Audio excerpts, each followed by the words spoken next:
Uh-oh, here I am again, filming an intro for this video because I didn't do it before. This video, I'm working on Cupid's wig and the accessories for all of her stuff, and then my fishnets, if I can remember correctly. You know, at this point, this entire thing, all of it is really janky. All the videos are bad and kind of weird, but you know, it's just here. So, on with the video! My room is absolutely a mess, but I started working on sewing in some of my darker pink wefts into my wig. So I started at the bottom, and this is what we have so far. And I sewed in some darker pink wefts into the wig, and I did it so after every 2 light pink wefts, I sewed in a dark pink one. As I get closer up, I think I'm going to sew it every 3 instead. Hopefully it works, because after I put the wefts in, I still have to like crimp it somehow, because I don't want to tease it, because I need to roll it, so if I tease it, it's going to look a little more crunchy than if I just did like some crimping or like braids or something to make the waviness that makes it also poofy.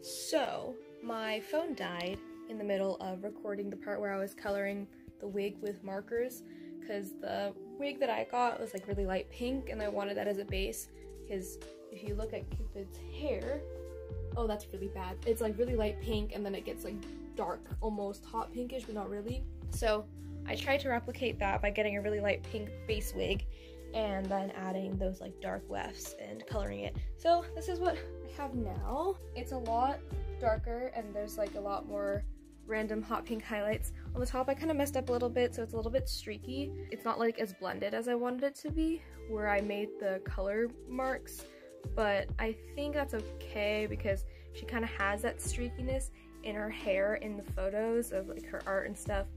I have it poofy, like the wig came poofy. So my wefts are straight though. So I think what I'm gonna have to do is braid the whole thing really tightly with small braids so that I can get all of it kind of in that like crimped form. So it's all poofy, and then I am gonna curl it up into her hairstyle. She has like the tight coils in her hair rather than the version where her hair looks more like loose waves or loose curls. And I don't know which one I'm gonna do quite yet. I'm leaning more towards this one, but I also don't know how it's gonna look on my face, and I don't really want it to look super like, I'm thinking of like the 1700s, 1600s, 1700s, so we'll see. Editing Croc here, a specific example of what I mean by like the 1600s, 1700s hair is like George Washington. I didn't want to look like cotton candy George Washington. I still kind of did. I'm probably gonna try the coil curls first because I need the hair long to do that one. So if I don't like it, I can always take them out, wash them out, and then redo it to be the kind of wavy, I guess like grandma style. Now that I'd finished putting all the coloring in the wig and putting the wefts in, I just had to braid it into small braids to get it to look crimped. It's a while later, a couple days since my last video part, and I finished braiding the entire wig, so the whole thing is in braids except for the bangs. And what I'm gonna do is tomorrow, because it's 2 in the morning, I will be steaming the braids by putting a bag over it so that the braids set and become like crimped waves. So I steamed my wig, y'all.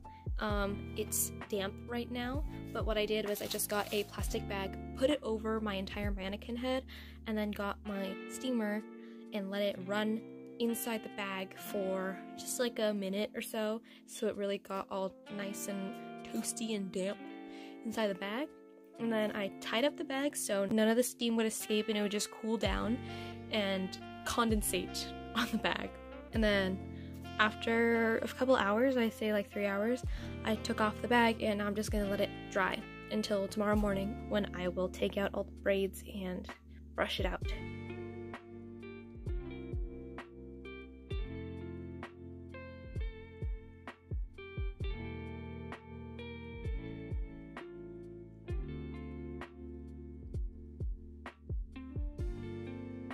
Alright, the wig is brushed out and all crimped, everything, so I need to cut the last couple layers. The wefts are like sticking out at the bottom, and then I need to cut the bangs. And then once I do that, then I can actually start styling this whole thing. To style the bangs, I teased all the bottom layers and left a small section at the top completely straight that I would use to cover the teased parts later. I also left the bangs half styled so that after I finished styling the rest of my wig, I could try the wig on and finish styling bangs to the correct size and shape for my face. To style the rest of the wig, I first tried freehand coiling all of the hair bits and then spraying them steady using bobby pins, but that ended up not working. So what I instead began doing is using hair curlers, like the little foam roll hair curlers, and coiling up the hair with those curlers, spraying them, steaming them, and setting them with bobby pins. And as you can see, I had to use the steamer to straighten out the hair a little bit because the crimping was a little bit too poofy to get it to coil up properly. I put curlers into the entire wig. If for some reason it's not focusing properly, but it's all pinned up. And then I'm going to steam the whole thing, not with the plastic bag this time, and then spray it gently with hairspray and proceed with the styling of these curls without all the curlers in it. But before I could finish styling anything, I had to paint some bobby pins pink with acrylic paint so that when I used them to hold up the styling in the wig, they would be hidden. To finish styling the coils, I had to remove the foam rollers, re-roll the hair, and pin it in place with the newly painted bobby pins, spray them with hairspray, and then heat set them with a hairdryer. While my wig still had the foam rollers in it, I tried on the wig and began trimming the bangs to the length I wanted, and then after recoiling all of the hair, I set everything once more with a big spray of hairspray and my hairdryer. To finish styling the bangs, when I had cut them, I made sure that the top layer was cut a little longer than the rest so I could tuck it under the puff and conceal all of the messy teased fibers. Now moving on to making Cupid's accessories, starting with her earrings. I just measured and cut out little strips of foam to make into the arrow earring of hers.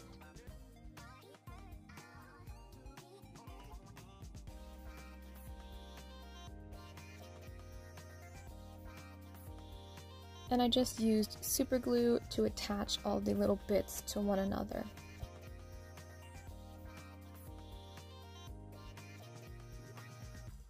After making the base of the arrow with the normal foam, I used foam clay to sculpt the heart-shaped arrowhead at the end of it.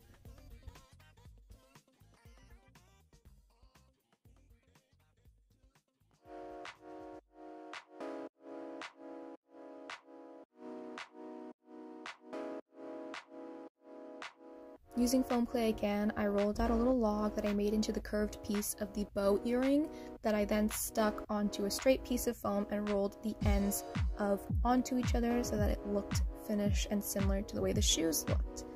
I then used foam clay again to make a larger log that I used for the ring and the bow piece on the ring. To match the earrings and the shoes, I also coiled up the ends of that bow body. The arrow of the ring was made out of normal foam again. I just took some measurements, cut the pieces out, and then super glued them together.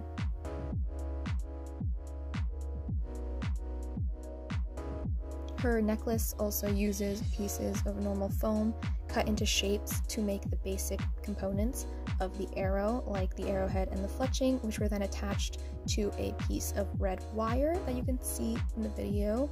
And then after I finished cutting out the pieces, I then added dimension to the arrowhead by sculpting some foam clay onto it to give it some puff. Now I'm making a choker that I never ended up wearing with the cosplay. It's basically just a piece of foam clay with aluminum wire inside of it and some pieces of standard thick foam that I cut into different shapes to make different parts of the arrow to continue the arrow motif in her outfit. And those pieces of normal foam would be attached to the choker after the foam clay had dried.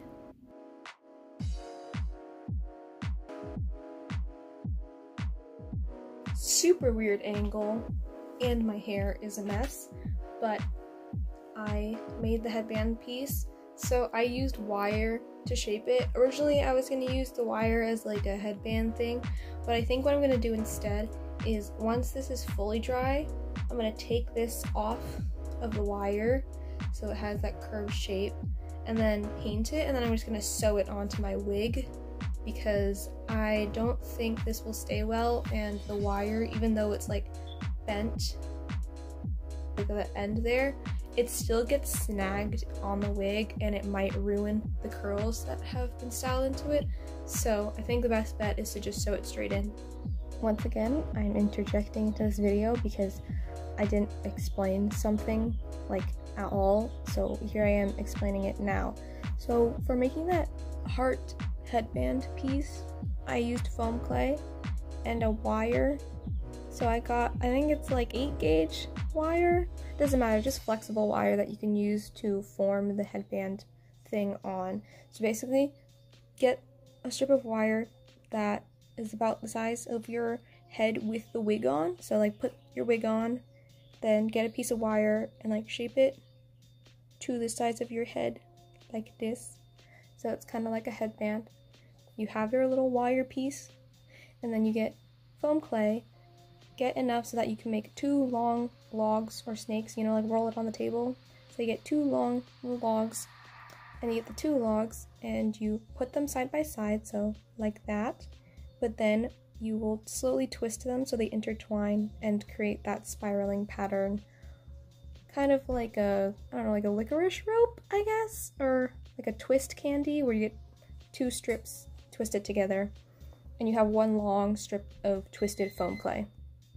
When you have that long strip, what you're going to do is form it onto one end of your curved wire piece and then kind of smoosh it onto the wire until you hit the point of where you want your heart to sit on your head. So like if you were to put that wire piece with the foam on your head, where do you want the heart to be? Where you want to put the heart, you want to start actually making the heart and form the piece of foam that is twisted into a heart shape on a flat surface. At this point, you're going to want to leave it on a flat surface and not lift it up, because if you lift it up, the heart shape will get bent out of the shape you put it in. With the remaining little loose foam clay strip that you have, form it onto the rest of the wire band. You see in the video what that looks like, so you can use my made piece as a guide for how it should look, but this is just a general description of how I got to that point. But you just leave it to dry on a flat surface for as long as it takes, and then when you're done, you can just take it off the wire and you have a shaped piece that you can put into your wig. Okay, that's all. After everything dried, I began priming all of the pieces I could with Mod Podge so I could seal up all the holes in the foam and foam clay, and then for some other pieces, I had to glue on things like the studs of the earrings or different components of them together so that they could be wearable. And I just used super glue for all of that.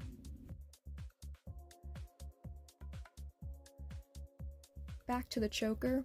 I couldn't finish the rest of the sculpting until that base piece was fully dry, so here I am just adding on the extra details and finishing up that sculpt.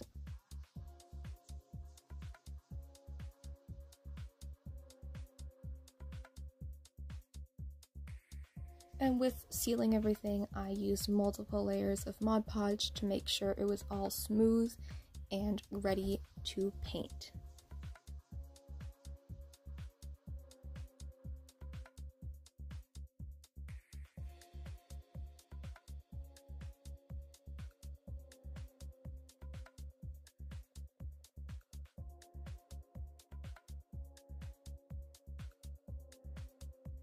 After all the Mod Podge dried on everything, I began painting all of it with a base coat of white acrylic paint.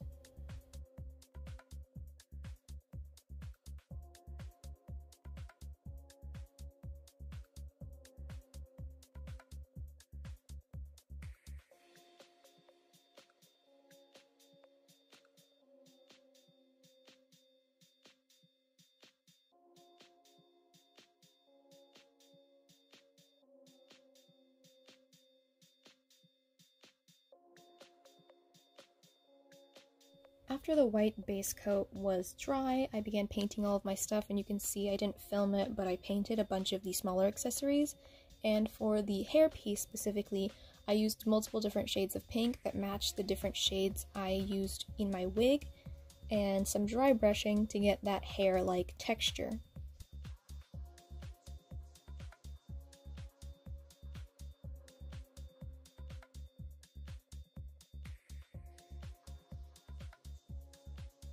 To accentuate the twisting detail on the hairpiece, I then went back in with red and dark pink paint to paint in the little crevices and add some shadow.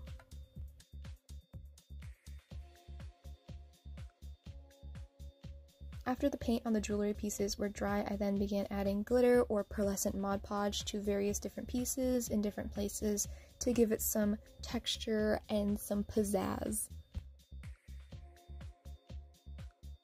Bracer has been painted and glued together. I'm gonna make a Velcro fastener on the inside here, but I need to do that with contact cement, so that's why I haven't done it yet. But I added glitter in all of the lines, and it looks cute. For the bracer here, what I did was I contact cemented some fabric with Velcro here, just along, so I did it so the Velcro would sit right at the edge of the bracer on one side. The other side has the other side of Velcro contact cemented to it. And I also just reinforced some of the edges with hot glue since I didn't cover it fully with contact cement. It'll sit on my arm so that the Velcro is holding it together. Let's pretend this isn't crooked because I need to explain something again since I didn't explain it properly before in the video. Hopefully that's good enough. Okay, well, let's start off. So this is to make the bracer. You're not going to see my face the entire time because I cannot do this. So what you're going to need is your wrist measurement at the smallest point of your wrist, because that's where the bracer starts. So if the bracer looks like this is the basic shape of the bracer, right? The smallest wrist measurement is going to be up here. Then you want the length of your bracer from your small wrist measurement down to wherever you want it to be. So say I want my bracer to end right here, that's the length. So then at the very place where you want your bracer to end, you're going to get the measurement of your arm around that area. So those are your three main measurements. Now, what you're going to want to do with those circumferences and the length is create a pattern draft. So what you want to do is take half of your wrist measurement and your forearm measurement, so you divide it by 2, you divide each measurement by 2, and that gets you the distance of 1/2 of the bracer. So let me go grab my bracer. So this here is the bracer, and we have this front half. What you just did by dividing the wrist and the forearm measurement by 2 is get the distance from this point of the front half to this point of the front half on the top and the bottom, right there. And that's what you're going to need to actually draft that top part, this like first piece. Your pattern is going to look like, it's going to have this shape, and you only need one pattern of this shape here.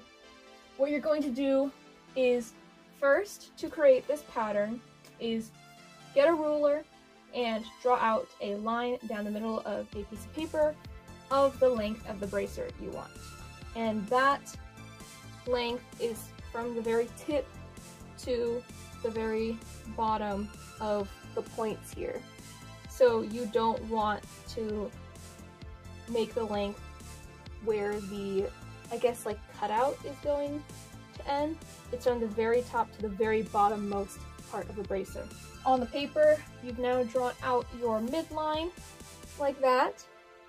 And what you're going to do now is get the distance, that half of your wrist measurement, and draw a line just straight across. Just straight across of that wrist measurement. Like a T shape, right? Oh, I just drew my wall. Okay, whatever. You're gonna do the same thing with your forearm measurement at the very bottom. It's going to be longer because it's larger. Then, you're going to get the ruler and connect the two end points. You're gonna make sure that when you draw the top and bottom line based off your wrist and forearm measurement, that the midline is in the middle of those measurements. So say my wrist measurement is 6 inches, then I'm going to put that line 3 inches in. So like the midline is going to be 3 inches here, 3 inches here. So 3 inches here, 3 inches here. That's where you're gonna put that line. Hopefully that makes sense. I'm not really good at this teaching thing. Now, you're just gonna eyeball where you would like the top and bottom cutouts to be.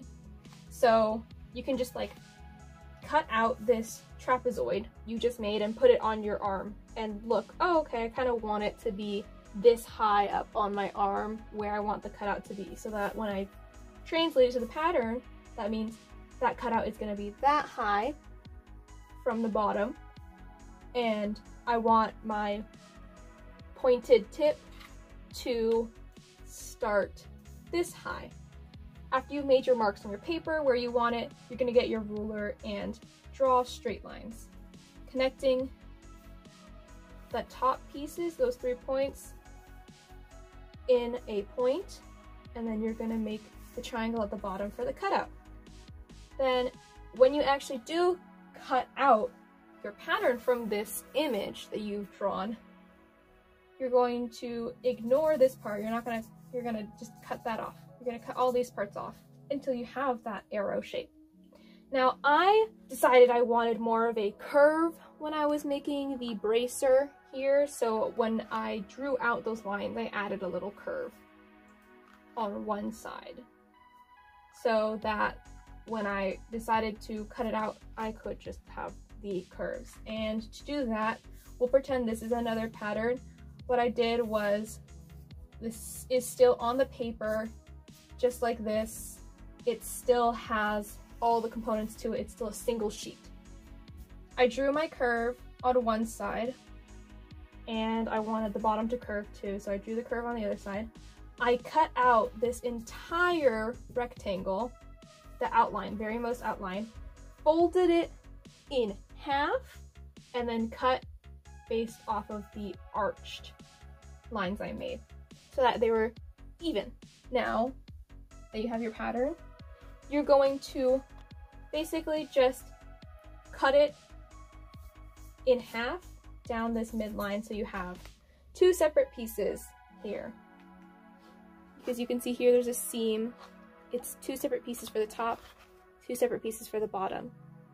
When I cut it out, I beveled the line, so instead of it being cut like an X-Acto, cut straight up, it has a little slant like that. It's cut with the knife slanted in. But instead of using the knife to cut it, I just sanded it down because I don't trust myself with the knife like that. And I did that beveling for all of the sides that would be making up the circumference of the bracer, which means this side, the inner seam of each arrow component, the seam where the two arrows meet. So those all have beveled lines.